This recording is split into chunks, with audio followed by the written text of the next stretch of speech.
dapat minyak goreng di tengah laut, serakan sampai kapal miring.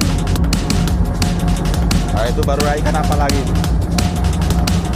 Nampaknya ada kapal tenggelam, muatan tumpah semua.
Penyebaran hoax biasanya melalui email, sosial media, berita atau artikel, dan broadcast chat.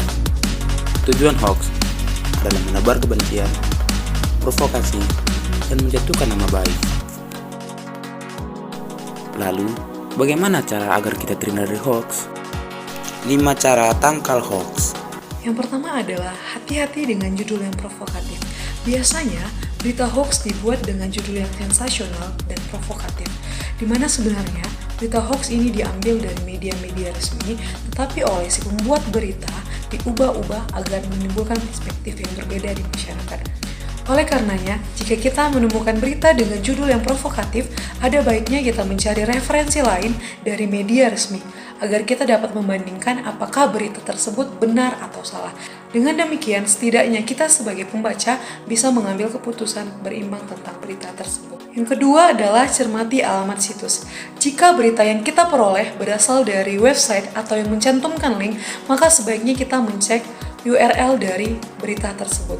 Apabila berita tersebut berasal dari website yang belum terverifikasi resmi, seperti yang mencantumkan domain blog, maka dapat dikatakan bahwa berita tersebut diragukan.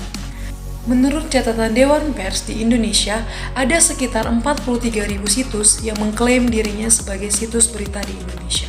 Tapi dari jumlah tersebut, hanya terdapat 300 website yang sudah diverifikasi sebagai portal berita resmi. Artinya, setidaknya terdapat puluhan ribu website yang mungkin saja berpotensi untuk menyebarkan berita palsu. 3. Periksa fakta. Perhatikan dari mana berita berasal dan dari mana sumbernya, apakah dari situs resmi. Hal lain yang perlu diperhatikan yaitu perbedaan antara pembuatan berita berdasarkan fakta dan opini. Fakta adalah peristiwa atau kejadian dengan kesaksian dan bukti, sedangkan opini adalah pendapat ataupun kesan dari pembuat berita, sehingga memiliki kecenderungan bersifat subjektif. Yang keempat, cek keaslian foto. Di era digital saat ini, bukan hanya konten yang bersifat teks yang bisa dimanipulasi, bisa juga berupa foto, video yang bertujuan untuk memprovokasi pembaca. Cara mencek keaslian foto yaitu bisa dengan memanfaatkan mesin pencari Google dengan cara melakukan drag and drop ke kolom pencarian Google Image. Hasil pencarian akan menunjukkan gambar-gambar serupa di internet sehingga kita bisa membandingkannya. 5. Ikut serta grup diskusi anti-hoax. Di Facebook terdapat 5 fanpage dan grup diskusi anti-hoax. Misalnya, Forum Anti Fitnah, Hasut dan Hoax atau singkat FAFHH. Fake dan grup Indonesia Buster, fanpage Indonesia Hoaxes, dan grup Scotch. Di grup diskusi ini, netizen bisa ikut bertanya apakah suatu informasi merupakan hoax atau bukan, sekaligus melihat klarifikasi yang sudah diberikan oleh orang lain. Semua anggota bisa ikut berkontribusi sehingga grup berfungsi layaknya crowdsourcing yang memanfaatkan tenaga banyak orang.